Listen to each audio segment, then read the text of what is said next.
Hello, നമ്മൾക്ക് ഇന്ന് ഈ ഒരു സാധനം വെച്ചിട്ട് കഞ്ഞി ഉണ്ടാക്കിയാൽ കുറേ പേർക്ക് അറിയുന്നതായിരിക്കും. എന്നാലും ഞാനൊന്ന് കാണിച്ചേക്കാം. ഇവിടെ രാവിലെ ഓൾറെഡി പപ്പ ചോറ് വെച്ചതുകൊണ്ടാണ് കേട്ടോ ഞാൻ ഈ ചോറ് എടുക്കുന്നത്. അല്ലാത്തവർ നമ്മുടെ സാധാ അരിയാണ് കേട്ടോ എടുക്കുക. ഇനി ഇതിൻ്റെ പേരിൽ ആരും എന്നെ ഒന്നും പറയരുത്. ഓൾറെഡി കുറേ ചോറ് ഇരിക്കുന്നുണ്ട്. അപ്പോൾ പിന്നെയും ഞാൻ വേറെ അരി എടുത്തിട്ട് കഴിഞ്ഞാൽ എനിക്ക് എൻ്റെ അപ്പൻ്റെ നിന്ന് നല്ലത് കേൾക്കും. അതുകൊണ്ടാണ് ഞാൻ ഈ ചോറ് എടുക്കുന്നത്. പിന്നെ ഈ ചോറ് ഇവിടെ വേവ് കുറവാണ്. നമുക്കപ്പം കഞ്ഞിയുടെ പരുവത്തിലോട്ടേക്ക് വന്നിട്ടില്ല. അപ്പോൾ എന്തായാലും പിന്നെ കുക്കറിൽ അടിക്കുമ്പോൾ സെറ്റാവും. അപ്പോൾ ഞാൻ കുറച്ച് അവിടെ ചോറെടുത്തു. പിന്നെ കുറച്ച് ചെറുപയർ ഒന്ന് കഴുകിയതാണ്. ഞാൻ വെള്ളത്തിലൊന്നും ഇടുന്നില്ല, കുക്കറിലല്ലേ അടിക്കുന്നത്. അപ്പോൾ വെള്ളത്തിലിടേണ്ട ആവശ്യമൊന്നുമില്ല. കുറച്ച് ചെറുപയറും കൂടെ ഇട്ടു ഞാൻ അതിലോട്ട്. ഈ സംഭവം ഉണ്ടല്ലോ, ഞാൻ അവിടെ പുറത്ത് വർക്ക് ചെയ്യുന്ന സമയത്ത് നമ്മൾ കഷ്ടപ്പെട്ട് വരുമ്പം എൻ്റെ ഭയങ്കര ഒരു സേവറായിട്ടുള്ളൊരു കറിയായിരുന്നു ഇത്, ചോറായിരുന്നു ഇത്. പിന്നെ അതിലേക്ക് ഞാൻ കുറച്ച് ചെറുകിയ തേങ്ങയും കൂടെ ആഡ് ചെയ്ത് കൊടുക്കുന്നുണ്ട്. പിന്നെ ഞാനൊരു 3 വെളുത്തുള്ളി, 3 ചുവന്നുള്ളിയും കുറച്ച് ജീരകവും കൂടെ ഒന്ന് ചതച്ചത് ആഡ് ചെയ്യാം. നിങ്ങളുടെ അടുത്ത് പച്ചമുളക് ഉണ്ടെന്നുണ്ടെങ്കിൽ നിങ്ങൾ ഇട്ട് കൊടുത്തോ. എനിക്ക് പച്ചമുളക് എൻ്റെ കയ്യിൽ ഉണ്ടായിരുന്നില്ല, അതുകൊണ്ടാണ് ഞാൻ ഇടാണ്ടിരുന്നത്. പിന്നെ നമ്മൾക്ക് ആവശ്യത്തിന് ഉപ്പും കൂടി ഇട്ട് കൊടുക്കുക. ഇപ്പോൾ കുറച്ചിട്ടാലും കുഴപ്പമില്ല, കഴിക്കുന്ന സമയത്ത് നമുക്ക് ഇടാൻ വേണ്ടിയിട്ട് പറ്റും. പിന്നെ നമ്മൾ ഇതിലേക്ക് ആവശ്യത്തിന് വെള്ളം ഒഴിച്ചിട്ട് നമ്മൾ കുക്കറിൽ 4 വിസിൽ കേൾപ്പിക്കാൻ വേണ്ടിയിട്ട് പോവുക. അപ്പോൾ ഞാൻ പറഞ്ഞ പോലെ അവിടെ വർക്ക് ചെയ്യുമ്പോഴേ നമ്മൾ ഭയങ്കര ക്ഷീണിച്ചവർ. അപ്പോൾ നമുക്ക് സെപ്പറേറ്റ് ചോറും കറിയും ഒന്നും ഉണ്ടാക്കാനുള്ള ആവതുണ്ടാവില്ല.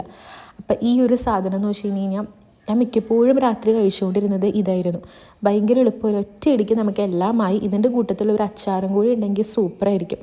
അതുകൊണ്ട് എന്താ പറയുക, ഭയങ്കര എൻ്റെ ലൈഫ് സേവർ എന്ന പോലെ, അതുപോലെ എനർജി ബൂസ്റ്റർ കൂടിയാണ്. പിന്നെ ഞാൻ ഗ്യാസ് കത്തണില്ലേ, ഒരു 4 വിസിൽ കേൾപ്പിക്കുന്നുണ്ട് കേട്ടോ. അപ്പോഴത്തേക്കും എല്ലാം എനിക്ക് സെറ്റായിട്ട് വന്നിട്ടുണ്ട്.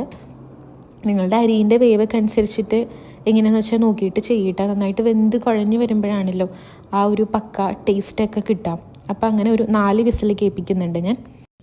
4 വിസിൽ കഴിഞ്ഞപ്പോഴത്തേക്കും സംഭവം ഇങ്ങനെ നല്ലോണം സെറ്റായിട്ട് അടിപൊളിയായിട്ട് വന്നിട്ടുണ്ട്.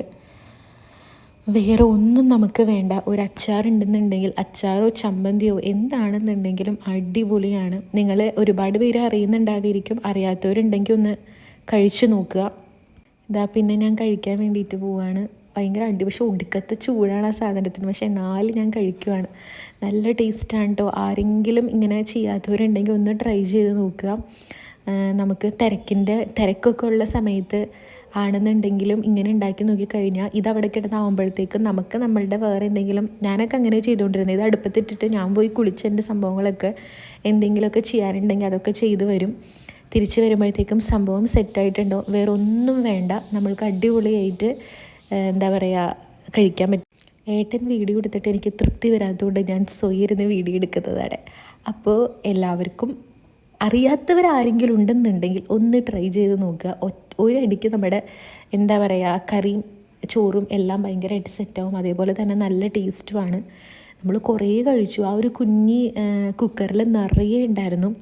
അത് രണ്ടും ഞാനും ഏട്ടനും കൂടെ മാത്രം, പപ്പയ്ക്ക് വേണ്ടാന്ന് പറഞ്ഞിട്ട് ഞാനും ഏട്ടനും മാത്രം ഇരുന്ന് കഴിച്ചു. പിന്നെ എഴുന്നേക്കാൻ പറ്റാത്ത പോലെ വയറ് പൊട്ടിപ്പോകുന്നുള്ള രീതി വരെ കഴിച്ചു. കാരണം അത്ര ടേസ്റ്റാണ്, ഭയങ്കര സിമ്പിളാണ്. അപ്പോൾ അത്രയേ ഉള്ളൂ. ടാറ്റാ.